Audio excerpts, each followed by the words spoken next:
Welcome to the Learning Pines YouTube. We hope this video helps. In this video, I will compare VS Code versus VS Code Insiders. VS Code is the stable, generally available version, perfect for your everyday development tasks, offering a reliable and consistent experience. On the other hand, VS Code Insiders is the daily updated build, giving you immediate access to the newest features and bug fixes.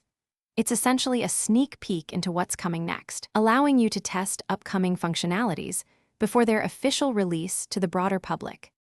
Regarding stability and updates, the stable VS Code receives monthly updates, ensuring a highly reliable development environment for all your projects. This version undergoes extensive testing, making it the go-to choice for production work where predictability is key. In contrast, VS Code Insiders updates daily, sometimes even multiple times a day, providing immediate access to the absolute latest changes and experimental features. This rapid iteration allows for quick bug fixes and feature integration.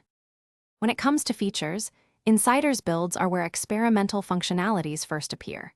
These might not be fully polished, but they offer a glimpse into future capabilities.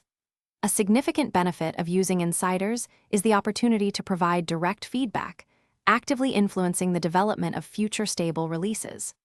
Conversely, the stable VS Code includes thoroughly tested and refined features, ensuring a consistent and robust user experience, free from most experimental quirks.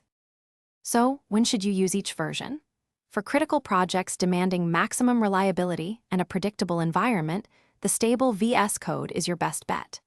If you're eager to explore cutting-edge features, contribute to development, and don't mind occasional instability, then VS Code Insiders is perfect.